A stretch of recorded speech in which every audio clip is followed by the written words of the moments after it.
Olá, família Pax, mais uma vez ao vivo aqui com vocês, hoje conversando com o nosso querido Alexandre Garzeri, ele que é autor da Madras Editora, ele que é professor e ele mestre místico, estudioso, palestrante e ele sabe tudo sobre as ordens iniciáticas. E hoje ele vai falar de um tema até que não tem palavra difícil, eu estava até brincando com ele antes.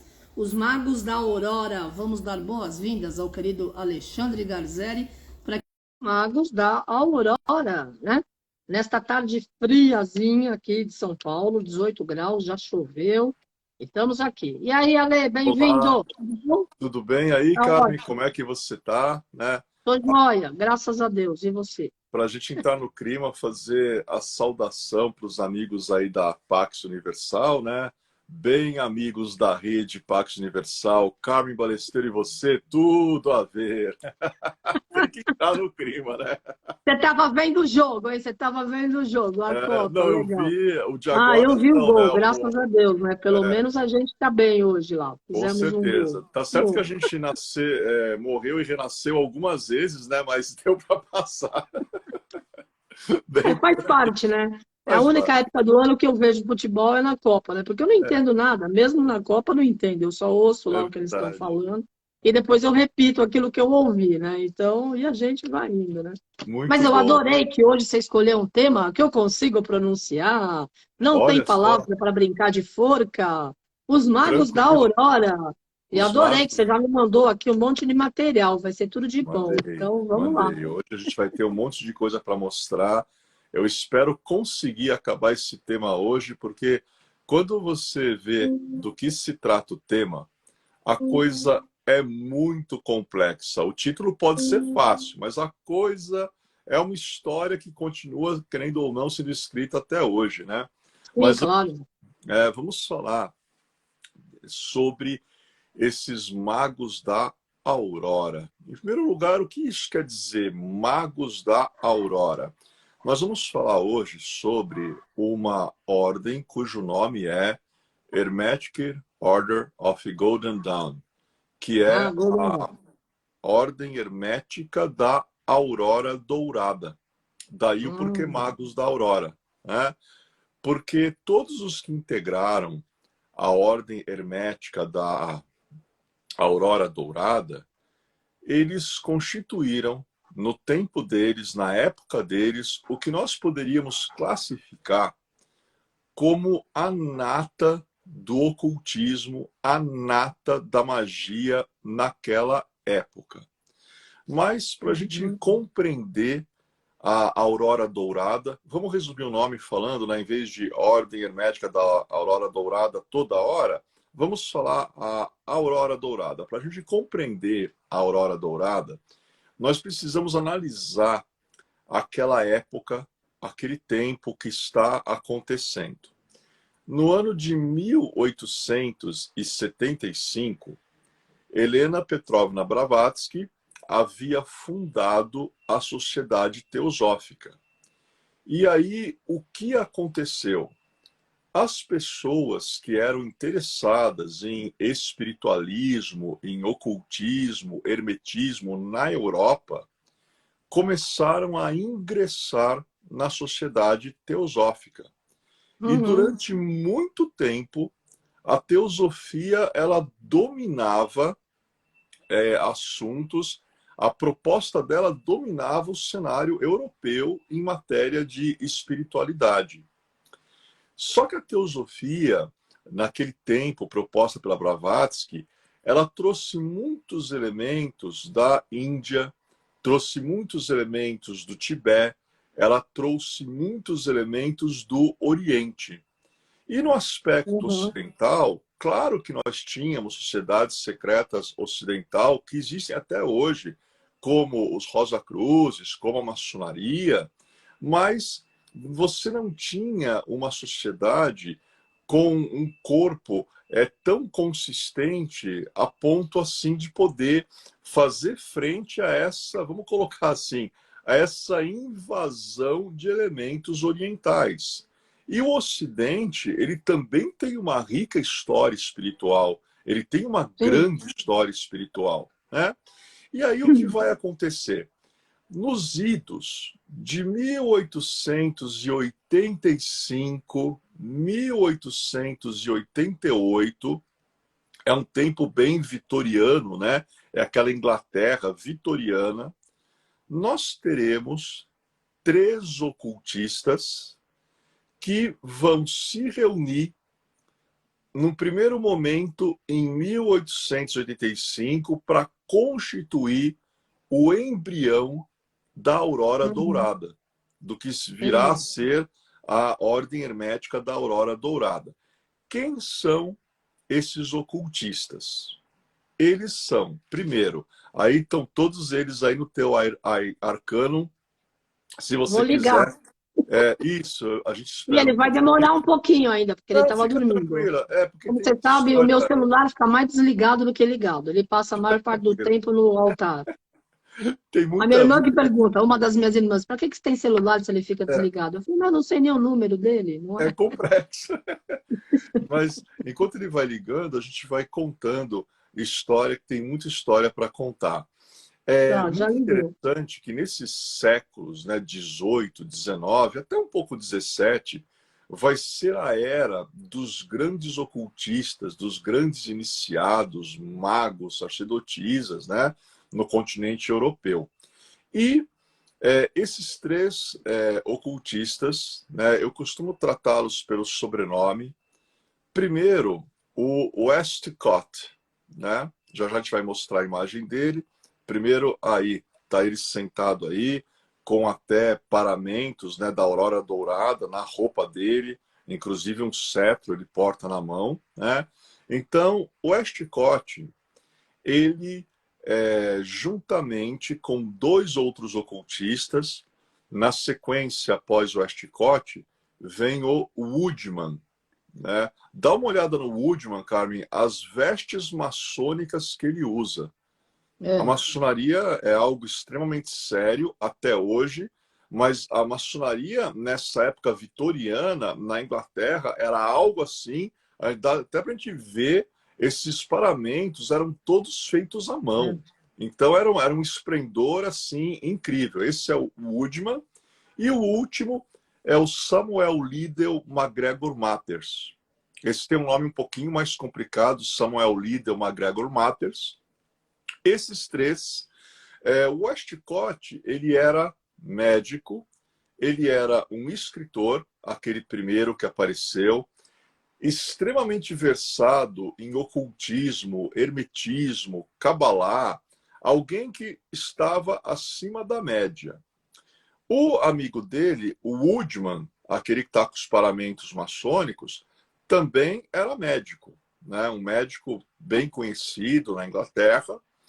Agora, o Matters, que é o último, o Samuel Liddell MacGregor Matters, ele tinha sido ex-pugilista, ele era um tradutor, ele era um ator de teatro, o que a gente diria, ele era uma figura plena, alguém de múltiplos talentos, e ele é considerado, entre os 3, como o grande mago da Aurora, no tocante à formulação de rituais, à formulação de práticas, né? Ele só tinha um problema, que a personalidade dele era um pouco forte. E quando a personalidade da pessoa é um pouco forte, a gente mescla isso com espiritualidade, a gente pode ter alguns problemas, como no futuro, na nossa história aqui hoje, a gente vai ver que realmente acabamos tendo alguns problemas por causa dessa personalidade. Mas antes disso, é importante dizer, os 3 estavam ligados à maçonaria e eles eram membros de um grupo, uma outra ordem na Inglaterra chamada SRIA. Então, S de sapo, R de rei, I de isso e A de amor. É uma sigla que quer dizer Società Rosacruciana in Nangria, ou Rosa Crucis in Nangria. Isso traduzido é a Sociedade Rosacruciana ou Rosa Cruz na Inglaterra. E essa sociedade, né, hoje inclusive, essa sociedade existe até aqui no Brasil. Na época deles, os 3 iam, né, para SRIA E havia uma biblioteca Uhum. extraordinária. Então eles É. estudavam, liam, debatiam, Uhum. havia muita teoria. Até aí, tudo bem, né? O rosacrucianismo ele tem mais ou menos essa cara. Mas o Westcott, ele chega um momento, ele fala, não, é, sou da maçonaria britânica, eu sou da SRA, levo extremamente a sério essas duas ordens, né, como tudo que ele se envolvia, mas o Sim. Westcott ele queria algo prático no sentido operativo da magia. Uhum. Porque ele era, como eu falei, um grande cabalista, tinha conhecimentos de alquimia, era uma sumidade no assunto. E ele não encontrava no ambiente tão teórico da SRA algo que fosse mais operativo. Ele queria praticar a magia mesmo. E Uhum. aí começam a ocorrer coisas misteriosas. Nas mãos do Westcott, uns documentos chamados de manuscritos cifrados vão acabar caindo. E esses Uhum. manuscritos cifrados, Carmen, é muito interessante, porque eu nem vou te dizer o número de candidatos que podem ter produzido esses manuscritos cifrados. Porque tem muitas teorias, se discute isso até hoje, mas o fato é que o Westcott teve acesso a esses manuscritos e entre vários nomes aparece o nome da Anna Sprengel, que era uma ocultista alemã. Dizem que ela conhecia, ela tinha a chave para trabalhar com esse material que acabou caindo nas mãos do Westcott, que ele conseguiu decodificar os manuscritos inteiramente. Mas depois ele tem contatos, né, com a Anna Sprengel a fim de tornar, né, aquilo mais compreensível e poder ser praticado. E esses manuscritos cifrados, eles falavam sobre o quê? Eles falavam sobre um sistema completo de magia operativa, que era exatamente o que o Westcott procurava. Esses manuscritos cifrados, eles continham cerimônias, continham graus, continham rituais, vestimentas, paramentos. Quer dizer, o sistema estava pronto, né? Só Sim. faltava realmente cair na mão do Westcott, que estava procurando justamente um sistema desse. E é muito Precisava de gente interessante que soubesse aproveitar. que soubesse aproveitar. Westcott. É ele que é o Westcott, né? É muito interessante que eles têm uma Hum. expressão, né, Carmen? Os três, né? Que é aquela típica Sim. expressão do ocultista bem britânico da época. É bem É. interessante a expressão deles, Já é né? aquela postura de intelectual sério, né? E não Justamente. mexe comigo Muito, porque eu sei das coisas. muito, muito sério, muito focados mesmo, né? Né? Então, quando esse sistema ele cai nas mãos do Westcott, ele chama os dois amigos dele, apresenta o sistema, e aí, no ano de 1885, vai surgir a Ordem Hermética da Aurora Dourada. E é muito interessante, eu te enviei, Carmen, um dos símbolos assim mais emblemáticos deles, que é um triângulo branco, e acima do triângulo branco fica uma cruz vermelha, né? Você mandou esse aqui, ó. Tenta ver antes do chicote, tenta dar uma olhadinha. Ah, desculpa. Isso. Que hoje eu mandei a galeria, né? Eu mandei a galeria hoje. Hoje você mandou um monte de gente aqui. Sim. Então, esse triângulo branco com a cruz vermelha acima, normalmente ele fica no centro do templo, das lojas, da Golden Dawn até hoje. Uhum. Você tem esse triângulo com a cruz vermelha sobre um altar que é composto por dois cubos, né? Que é o altar ocidental tradicional. Ele é composto por dois cubos e normalmente cercando esse altar você tem duas colunas egípcias, né? Então, os ocultistas da Golden Dawn, eles dão explicações para o que representa o triângulo com a cruz vermelha em cima. Então, tem um ocultista, isso está numa cerimônia que ele fala assim: sobre o altar há um triângulo branco, que é a imagem da luz imortal.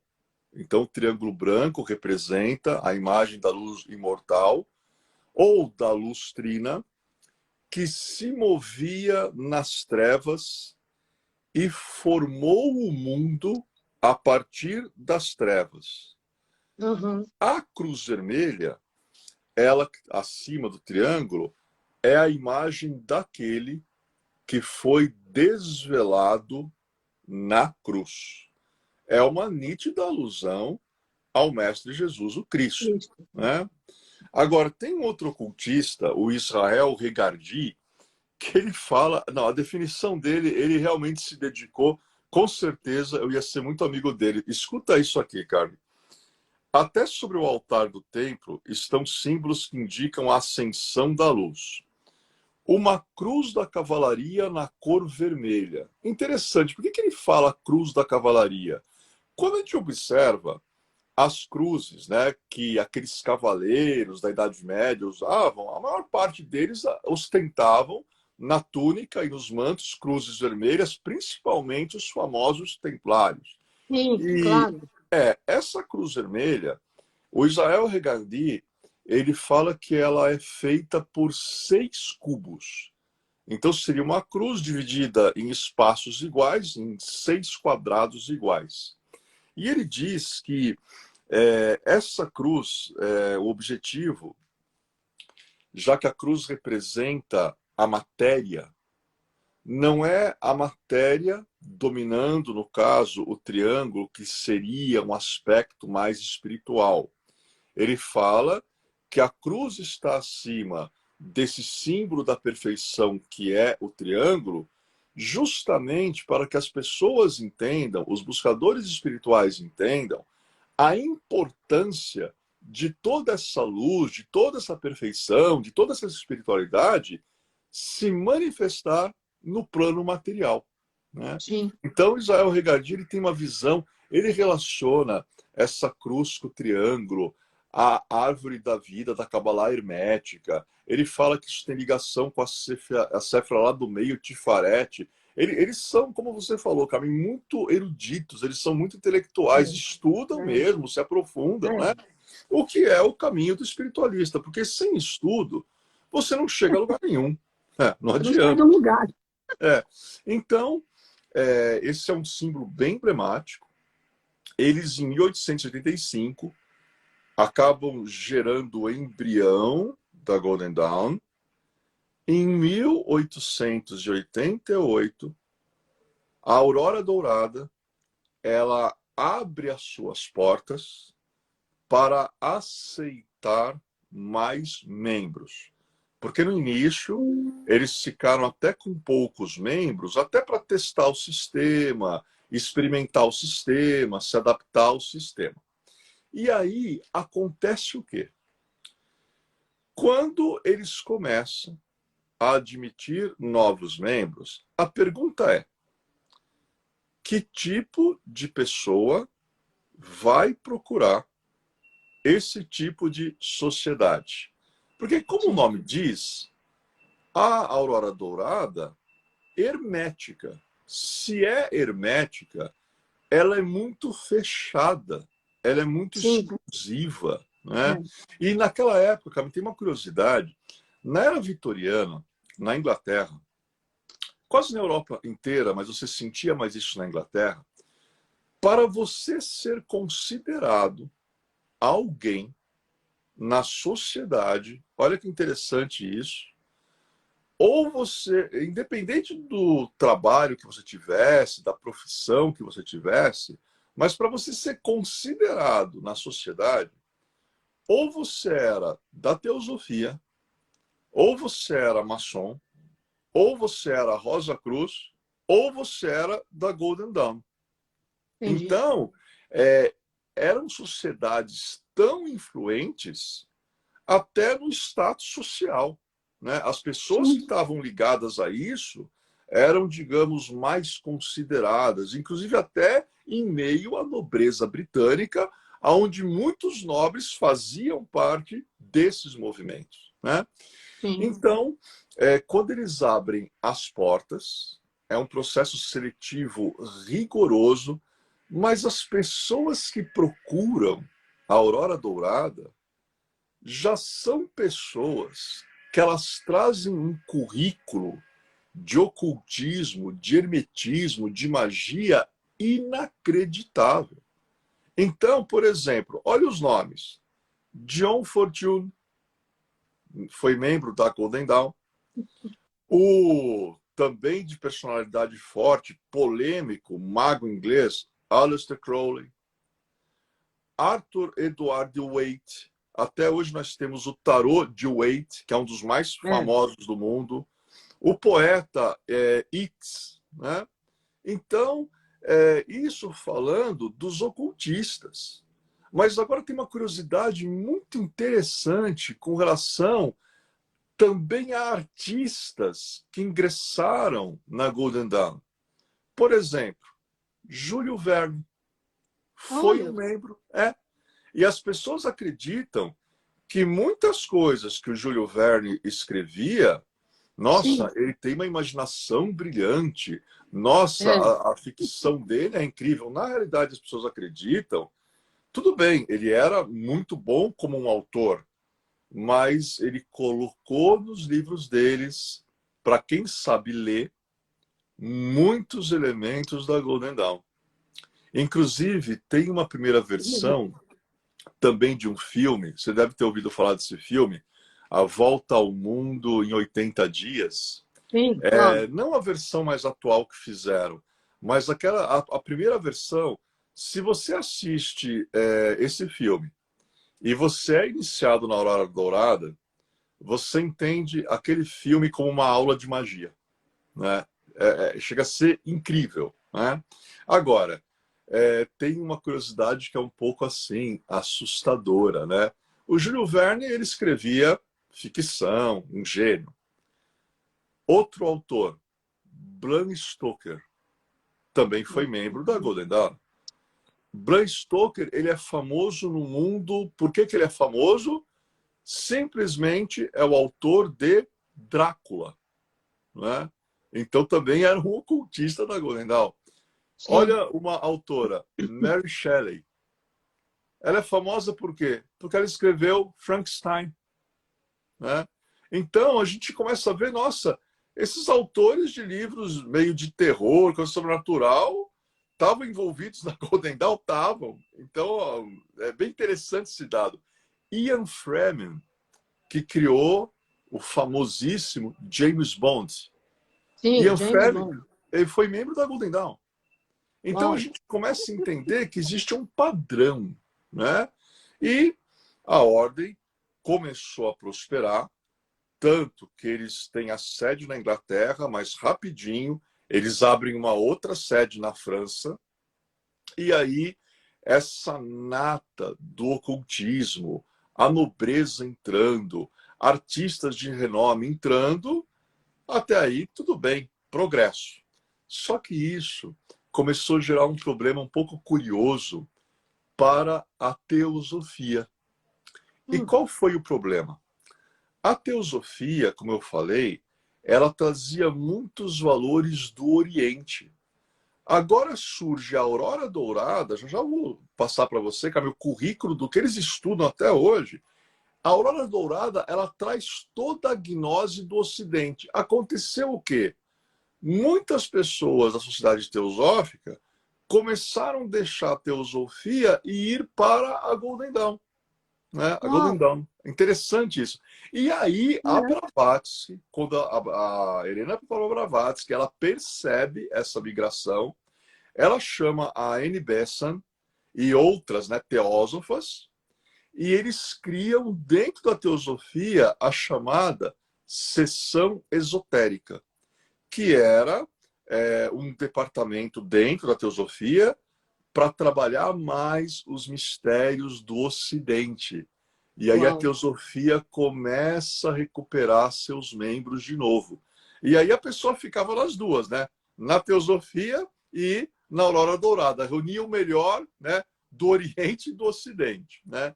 E a história está tranquila, tudo muito bem, deu certo, é uma ordem, eu digo, sem medo de errar. A gente nunca viu, no mundo ocidental, nós nunca vimos, até hoje, nunca vimos uma ordem que ela consegue ter um currículo, ela consegue ter uma prática de magia operativa tão sublime, tão perfeita quanto a Golden Dawn. Tanto que a Aurora Dourada, se a gente for procurar, estudar profundamente, a gente vê a influência dela dentro da maçonaria nos dias atuais. A Olha só. gente tem uma curiosidade, o número de graus da Ordem Rosa Cruz Amorque, Carmen, são os mesmos nomes de graus da Golden Dawn. A ordem é a mesma. Por quê? Porque o Harvey Spencer Lewis, que em 1909 ele vai propagar, né, o rosacrucianismo, né, o novo ciclo começa com ele em 1909, ele tinha conexão com a Golden Dawn. Ele tinha conexão com a OTO, Ordo Templi Orientis. Então ele trouxe isso para o rosacrucianismo. O Gerald Bruchot Gardner, que esse nome você já ouviu aqui, Karen, porque sim, agora na Pax temos o Wicca. Temos o né? Wicca. O Gardner era membro da Golden Dawn. E ele é considerado o grande precursor desse movimento Wiccan. Alex Sanders, que foi um outro grande Wiccan, era outro membro da Golden Dawn. Então você entende que todo mundo está envolvido com a Golden Dawn, né?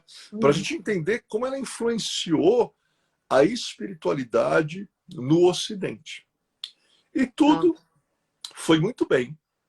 Até que entra um membro, agora vai começar uma parte meio polêmica na história, entra um membro na ordem que é nada mais, nada menos do que aquele que falou a frase: faz o que tu queres, há de ser o todo da lei. Ele também disse uma outra frase: o amor é a lei, porém amor sob a vontade. Essas frases são de quem? Aleister Crowley. Crowley era um esportista, ele praticava todos os esportes da época que ele podia, era um excelente alpinista, chegou a ir para aqueles Himalaias, para Nepal, para Everest, e escalou aquelas regiões algumas vezes com incrível habilidade. Ele era membro de uma família muito rica, tinha posses, né?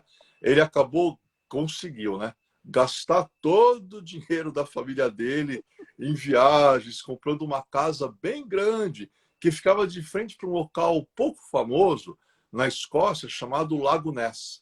Ele adquiriu uma propriedade que era dele também. Imagina o preço, mesmo naquela época, não devia ser uma coisa barata se manter uma casa de frente para o Lago Ness, né? E aí, ele era estudiosíssimo, era um ocultista, era um místico, era um esotérico. Agora eu queria até fazer um aviso para os amigos da Pax. Olha, não procurem nenhuma informação sobre Aleister Crowley na internet. Vocês só vão encontrar sensacionalismo, informação nada a ver. Não procurem, porque é cada absurdo que escrevem dele que não vale nem a pena a gente comentar. Então, busquem livros. Por exemplo, quer saber quem ele foi?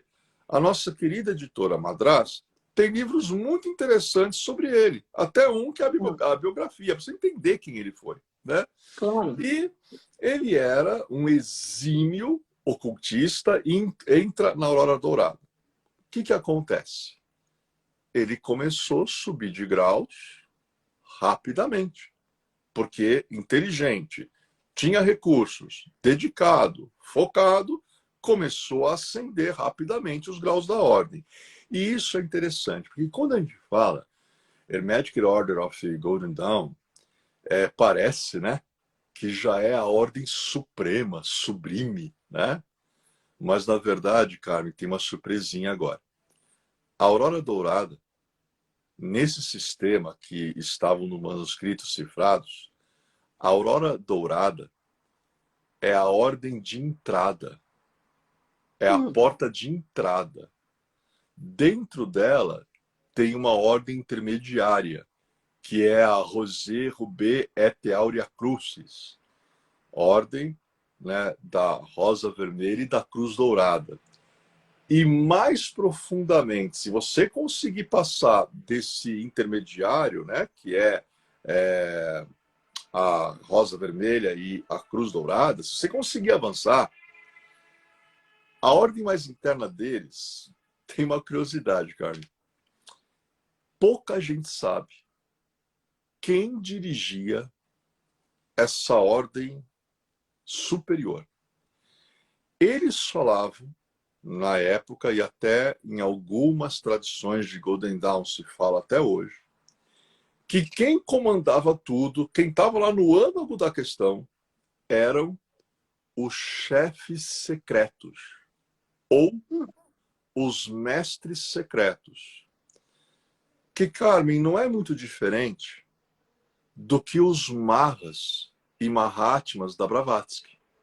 Sim, claro. Não é muito diferente do que os nossos queridos e bem-amados mestres ascensionados. Claro. Então, pouca gente chegava nesse círculo mais interno, que era o âmago da questão. Muito pouca gente chegava nisso. Até hoje é assim, né? Sim. As pessoas podem saber o que acontece na Aurora Dourada, o que acontece na Rosa Vermelha e Cruz Dourada, né? Que é aquela ordem intermediária, né? Rosé, Rubé et Aurea Crucis. Agora, o que ocorre na terceira e mais interna? Pouca gente sabe, porque as pessoas que tinham contato com isso, elas diziam que elas eram instruídas diretamente por esses mestres secretos ou chefes secretos. Agora, a pergunta que fica é o seguinte: será que esses chefes secretos, mestres secretos, eram todos humanos? Algumas linhas falam que não. Haviam mestres secretos, lógico, iluminados, né? Humanos, mas também haviam inteligências que nem sempre eles diziam que era de origem humana, por assim dizer. Então, é um mistério muito grande, é muito interessante, né? E aí acontece o quê? O Aleister Crowley, ele atravessa a Aurora Dourada. Ele vai, igual um raio. Ele chega na ordem intermediária, né? Rosé, Rubé et Aurea Crucis. E aí tudo bem, chegou lá, já com conhecimento pleno, chegam para ele e falam: muito bem, agora você aguarda. O Crowley, Carmen, era difícil. Ele tinha uma personalidade mais complicada que a do MacGregor Matrius, bem mais complicada. Ele: não, mas como assim eu tenho que aguardar? Por que eu tenho que aguardar? Eu não cumpri o que vocês pediram? Eu não fiz tudo de acordo? Eu não passei não só nas provas teóricas, porque na Golden Dawn, Carmen, tem provas que você tem que mostrar habilidades em magia.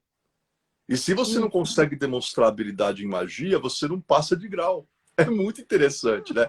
E ele conseguiu demonstrar tudo.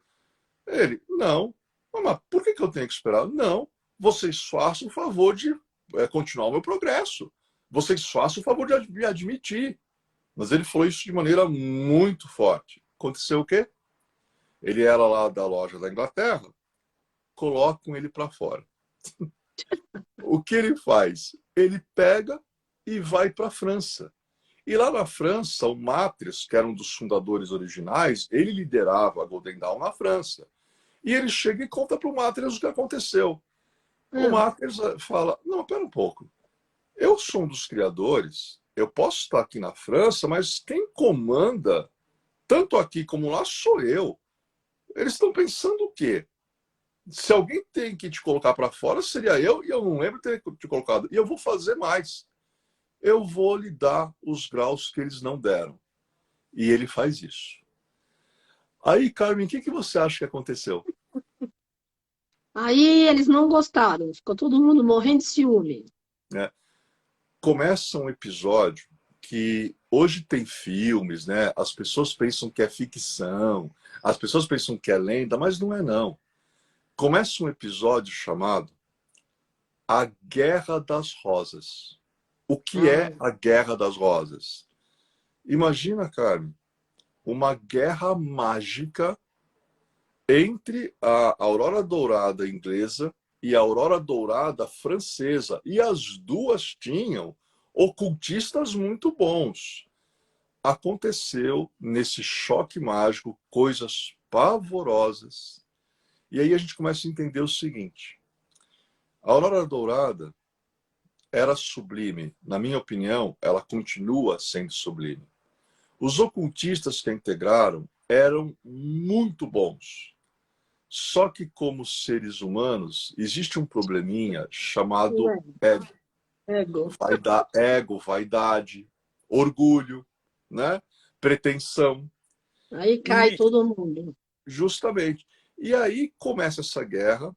Alguns ocultistas, Carmen, se machucaram a ponto de irem a óbito no meio dessa Não, guerra mágica. que E não absurdo. bastando isso, o Matrix chega para o Crowley. O Matrix ele também era uma figura incrível.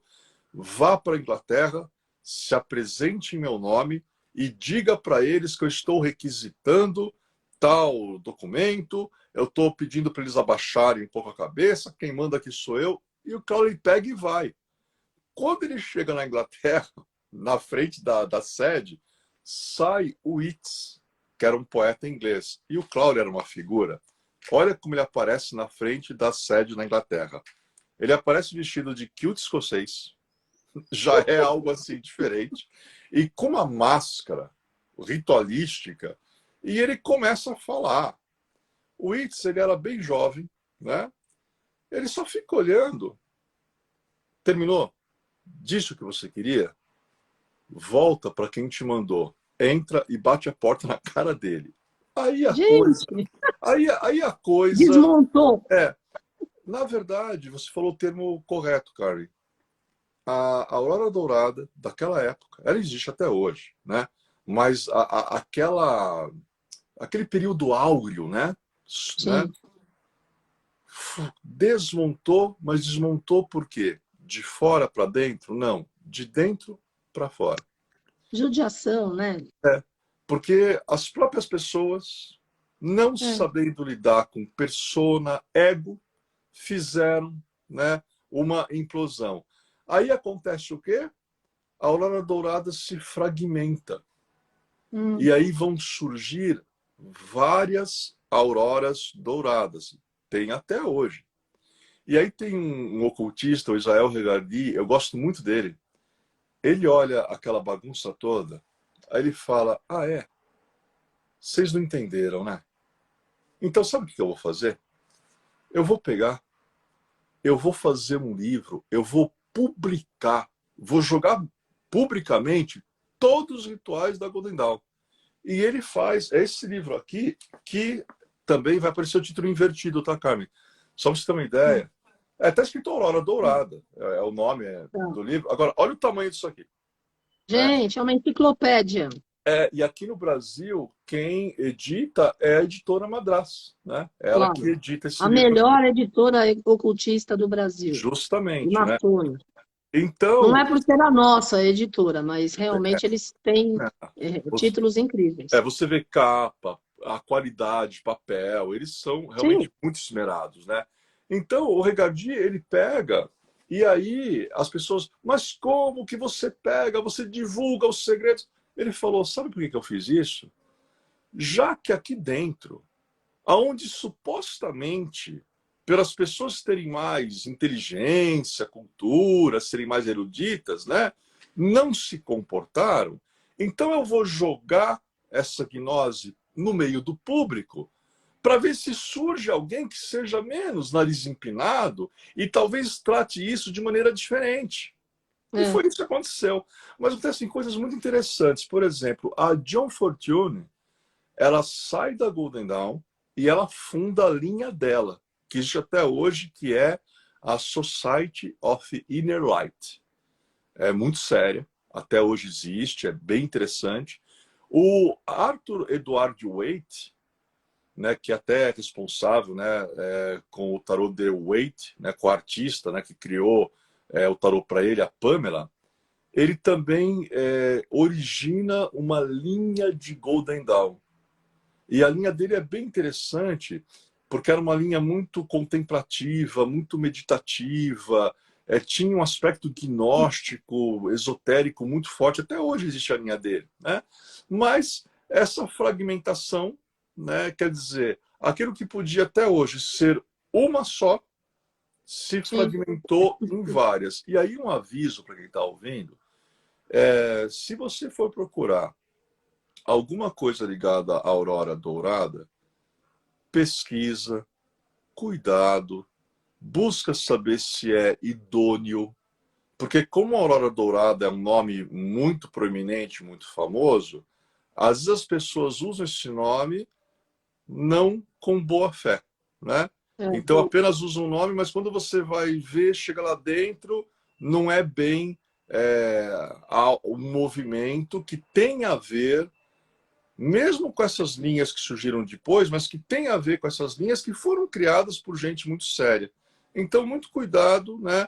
Tem tradições aqui no Brasil, da Aurora Dourada, muito sérias, né? Gente que faz um trabalho sério, focado, dedicado, né? Mas não pensem que você encontra isso em cada esquina, porque você não encontra.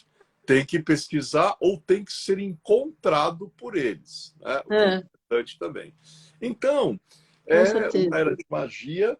E agora, eu espero que não fique um pouco cansativo, Carmen. Eu tenho uma lista aqui, porque hoje sem lista não dá. Não dá. Lógico. Mas eu quero Ah, eu passar. posso falar uma coisinha antes de Pode. você falar a sua lista?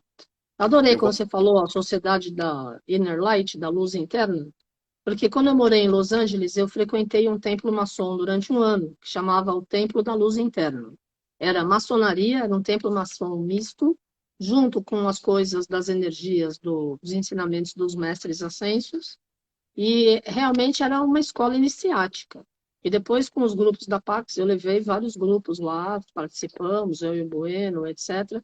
Até a última vez que eles tiveram que devolver o prédio, demoliram o prédio e encerraram os trabalhos, também porque os dirigentes já tinham bastante idade. Né? Na época que eu realizei a primeira conferência de metafísica, em 88, 34 anos atrás, eu convidei as 3 pessoas que eram os responsáveis pelo templo, e na época eles já tinham 70 anos. E aí que eles falaram que, por enquanto, não iam sair, não iam viajar, etc. No ano seguinte veio o reverendo Arthur Lytle, que já está nos planos de luz, enfim. Mas eu fiquei assim tocada quando você falou, porque o nome tem tudo a ver. Eram os preceitos, não conheço a Aurora Dourada, mas é tudo a mesma coisa, né? Muda só o nome, Fora. porque os mestres são os mesmos, que regem a maçonaria, o Rosa Cruz, a Eubiose, os templos maçons, já falei da maçonaria, enfim, entre Filosofia. outras escolas iniciáticas, né? Então é isso. Então vai lá, desculpe, pode falar. Você tem Não, 10 e 12 minutos. ótimo. Eu acho que eu vou precisar, porque. Então, peraí, antes de você falar, amanhã eu tô aqui com a Karin Huck, o que você sustenta? Ela vai falar sobre sustentabilidade. Quem tiver aqui, traz papel e caneta. A Karin, ela é voluntária da Pax, ela é maravilhosa, sabe muita coisa sobre vários assuntos diferentes. Vamos aprender muito. Fala aí. Legal. Estou pronta para anotar. São os princípios herméticos da aurora dourada. Hum, Então, quais são os princípios que regem a aurora dourada até hoje? Então, olha só o começo disso aqui, Carmen. Seu interesse primário é pelas tradições espirituais da civilização ocidental. Isso inclui as religiões de mistérios do Antigo Egito, as greco-egípcias e as romanas, o neopaganismo, o neoplatonismo, a teurgia de Jâmbrico, a Cabalá, o gnosticismo, a Rosa Cruz e o cristianismo esotérico. Olha o currículo. Se Que você lindo. for membro, né, dessa expressão, você vai ter que estudar tudo isso. Então Claro. também é um movimento para quem gosta de estudar. Quem não gosta, melhor nem passar perto, porque se estuda muito. Um outro princípio deles: sustenta uma crença tanto no macrocosmos como no microcosmos. Uma Uhum. crença em um emanador, um Deus emanador, na criação, e tenta compreender ambos. Então eles tentam compreender tanto o que ocorre no microcosmos como aquilo que ocorre no macrocosmos. É um outro princípio deles. Esse aqui é bem curioso. É essencialmente monoteísta, embora conceba uma unidade divina ou divindade última, que emana por meio de uma miríade de formas, aspectos, características e manifestações. Em outras palavras, o Deus transcendente, que é a inefável fonte de tudo, apresenta-se à humanidade na forma de vários deuses e deusas para nossa melhor compreensão e desenvolvimento. Esse princípio é interessante porque eu acredito muito nisso, cara. Eu vejo a coisa da seguinte maneira, claro que é uma opinião pessoal. Eu falo em um Deus emanador que está no centro dos universos visíveis, invisíveis, manifestados ou ainda por se manifestar. Esse Deus emanador emanou uma grande deusa, emanou um grande Deus, os famosos Deus Pai e Mãe. E da Sim. união do Deus Pai e Mãe surgem as divindades de todos os panteões.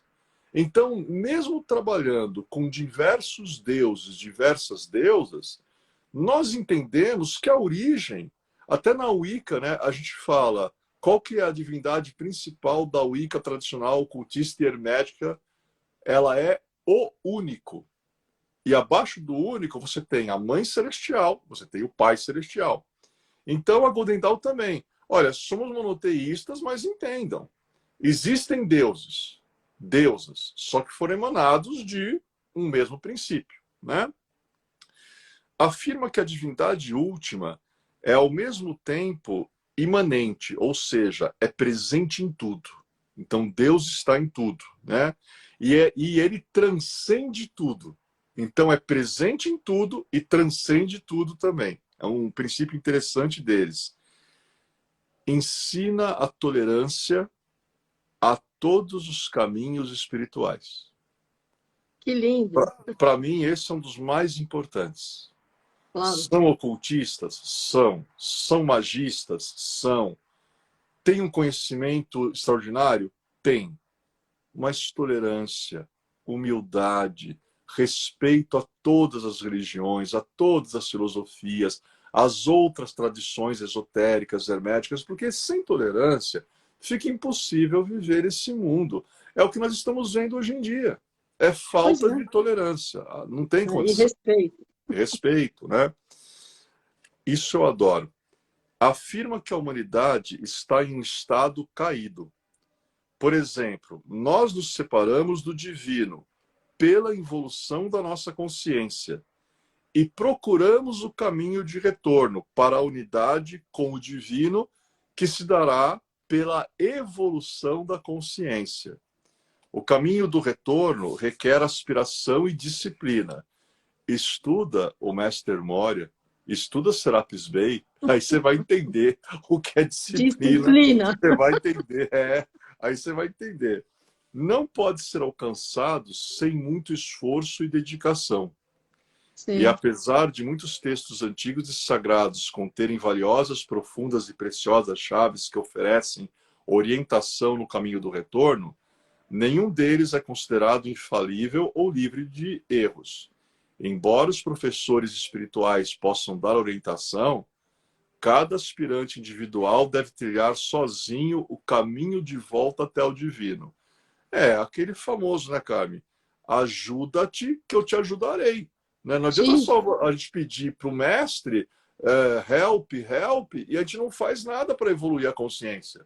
Né? é claro, Então, busquem a evolução que vocês vão ter o auxílio de toda a invisibilidade. Né? é E o claro. último, ensina que, como parte da disciplina necessária para retornar ao divino, os seres humanos precisam aprender a compreender os reinos invisíveis que se escondem por trás do universo que está manifestado.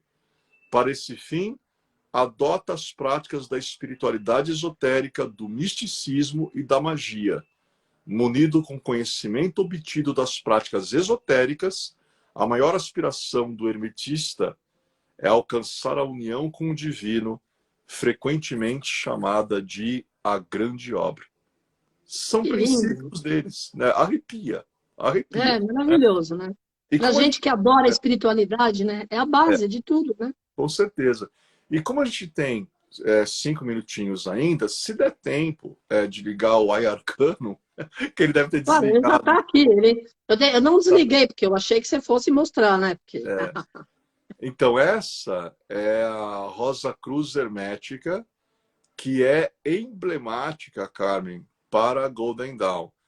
Se você vê o número de símbolos que tem nos braços, as diferentes cores, tudo aí tem significado. Aí você tem Kabbalah, astrologia, alquimia, gnosticismo, tudo nesta cruz. Inclusive, até se perguntaria, por que ela é colorida? Porque as cores, né, desta cruz representam as cores dos sefirotes da árvore da vida. Então, cada parte colorida representa uma daquelas esferas da Kabbalah hermética. Olha, Que lindo. é espetacular. É espetacular. E é tão espetacular. Olha o que eu tenho aqui na minha mão. Não vai dar para ler, né? Porque o título aparece invertido, mas isso aqui é uma caixinha. Isso aqui é o tarô exclusivo da Golden Dawn. Nossa, como você é Além, chique. além de fazer tudo o que eles fizeram, os ocultistas criaram um tarô e para entender isso aqui, você tem que ser membro da ordem. Agora, o que eu acho Legal. engraçado é que a gente abre essa caixinha, eu vou abrir aqui, olha qual é a primeira figura que aparece. Ah, a Então, árvore da vida, da é, Kabbalah. e olha que chique o verso de cada arcano. Ai, que lindo. Eu conheço essa imagem, hein? Então, você tem aí também. Que legal. Para a gente entender que é um movimento, sabe? Eu costumo dizer, as pessoas me perguntam, olha, você lida com ocultismo? Tem gente que tem essa curiosidade e eu dou minha opinião pessoal. Perguntam, qual é o currículo de formação de um ocultista no Ocidente? Né? O que você acha, alguém que aspira a ser um ocultista, o que não poderia faltar? Eu digo o seguinte, é uma opinião pessoal e existem outras milhões de opiniões pessoais. Aqui no Ocidente, se você visa se tornar um ocultista, rosacrucianismo, maçonaria, teosofia, templarismo, martinismo. São 5 tradições que devem fazer parte do currículo de todo ocultista ocidental. Né?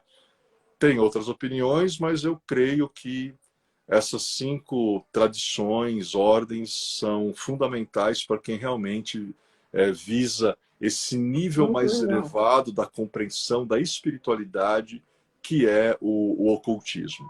Né? E é isso aí. Adorei, super lindo, adorei. Vamos mostrar de novo aqui, ó. É bonito mesmo, A Luísa bonito. perguntou por que era o meu ai arcano. Eu uso exatamente o que o Ricardo Pellino falou lá. É brincadeira entre a gente, porque o Alexandre, no ano passado, deu um curso inteiro de tarô e ele me mandava as cartas aqui para eu mostrar para as pessoas. Então, ele criou o termo o ai arcano e a gente continuou, né? Apesar que às vezes não é bem o tarô, hoje é, por acaso, mas é isso. Bom, você tem 2 minutos. Adorei. para sua Nesses, mensagem. então tá bom. Nesses 2 minutos, o que realmente eu espero a todos os sinceros buscadores espirituais, independente de religião, filosofia de vida, sociedade secreta, se entendam como uma cruz dourada, o corpo de vocês.